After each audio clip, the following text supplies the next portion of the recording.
System blindness. I saw a woman and other members of the government today with African tribal clothing kneeling down on one knee ceremoniously in support of what's happening now in the world.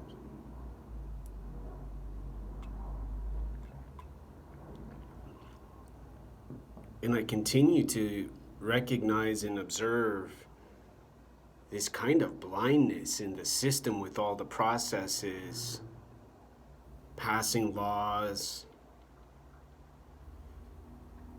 negotiating,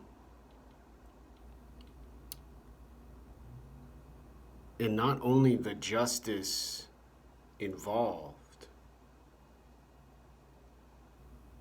but the health and medicine processes.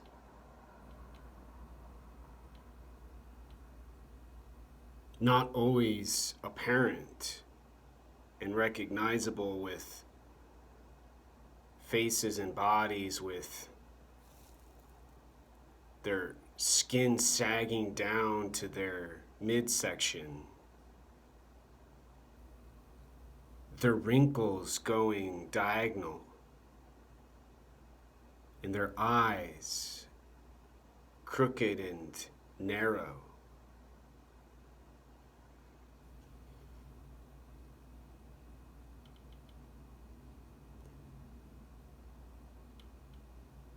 And these people I'm talking about, these humans in charge, and many other of their followers and their believers and their supporters, who participate willingly in the system they are a part of now. And not an ideological, philosophical, communist, socialist, anarchist,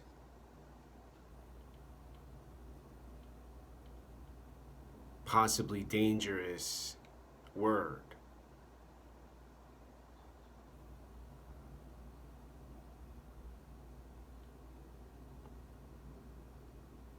The ceremonious kneeling and the required language, speech in private and the world are what gives these people their power with their behavior and the distraction they're causing with their stimulus and the style and the brilliance and the genius they've learned about in their travels and their learnings and their teachings, habits. And nobody pauses to say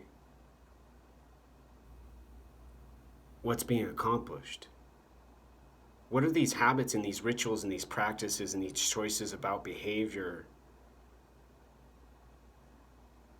and the reward from their stimulus providing?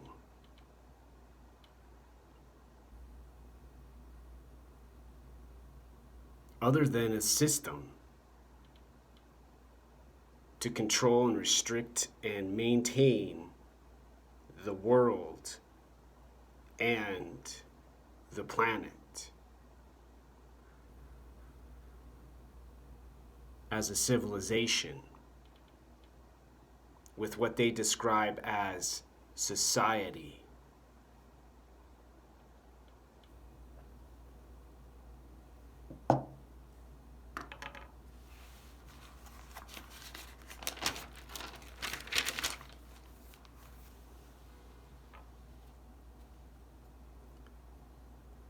The people dressed in these traditional African clothes doing this ceremonial, ritualistic practice habit choice of kneeling on one body part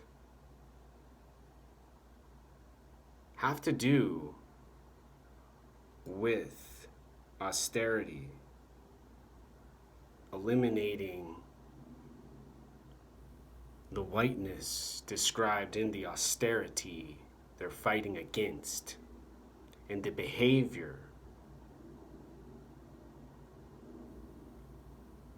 with its psychology, beneficial, violence-free exuberance.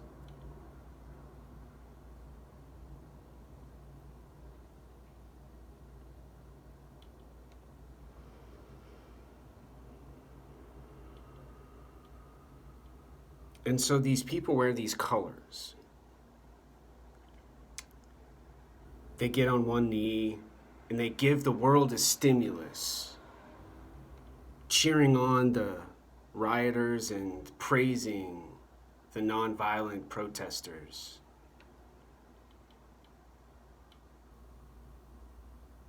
Giving out happiness to the suffering people they represent. And showing the world how much sadness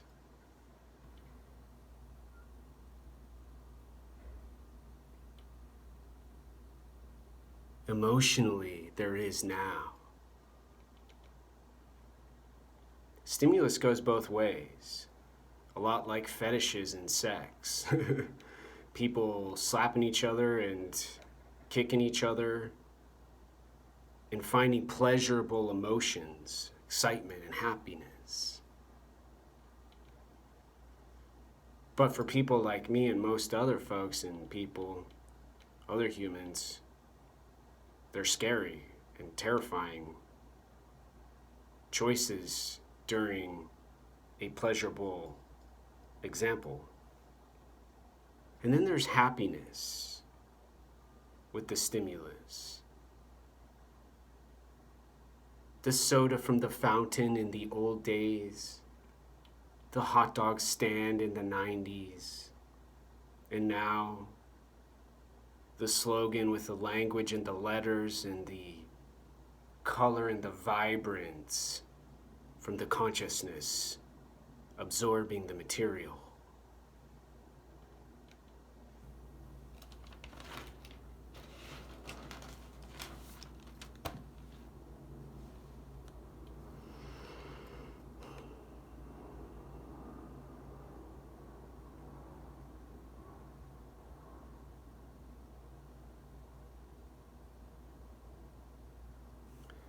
The greatest tragedy in life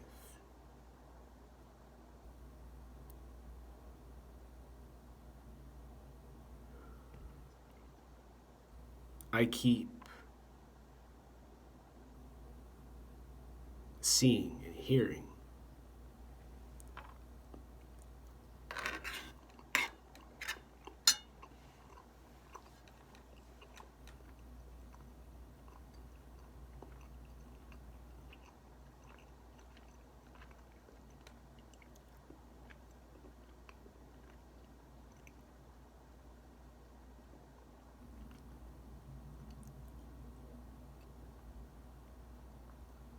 Has to do with so much repetition and such profound novelty. And how easy to recognize these are in the world by these kinds of people doing these kinds of activities.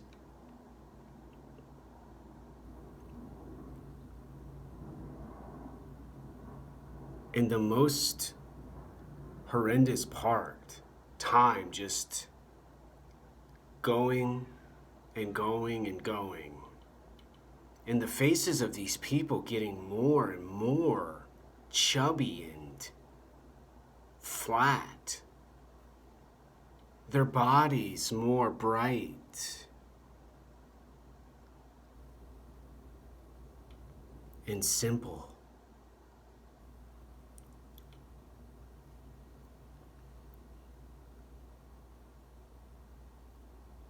They're feeding the world visions with ideas. They're giving sight and saying language and making sounds. They're controlling not only the behavior and not only providing a stimulus, but determining the consciousness.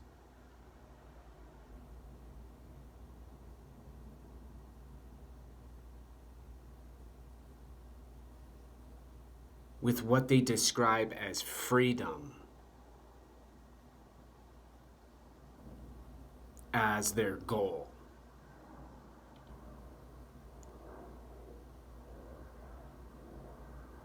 And they're making a monkey cage and a rat maze for hands on a human powerful enough and strong enough and intelligent enough with the brain to build an apartment, to print a wolf on a tapestry, and to engineer a light to avoid a candle in the fire provided by the wick.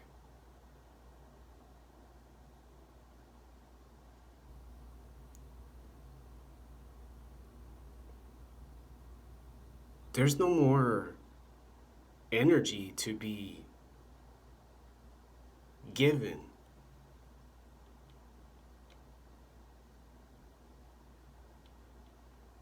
There's no more excitement for living.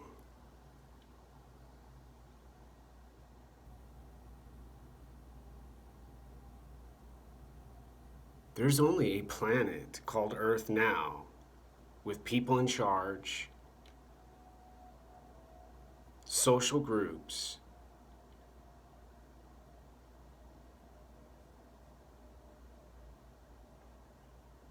and the eventual destruction and demise from what's being done to the waters,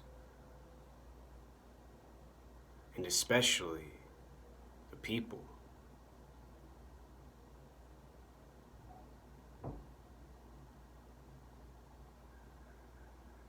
Seemingly entertaining and delighting the world.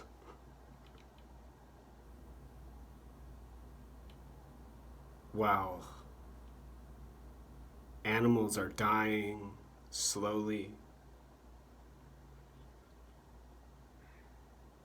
ice is melting and the waters are rising quickly in the ocean.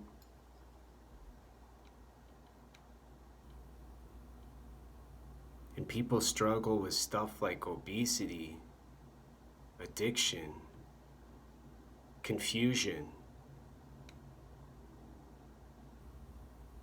and depression.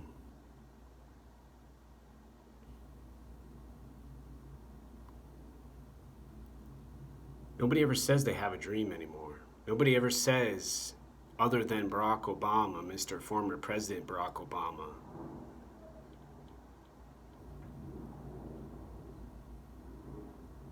they have hope. Now, there's answers.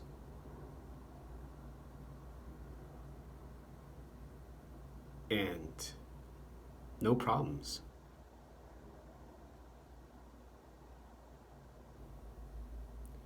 With obedience, subservience,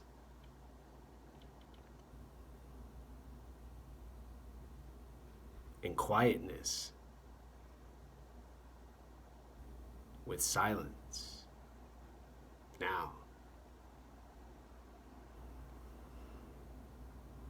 Om Mani Padme Hum. The end.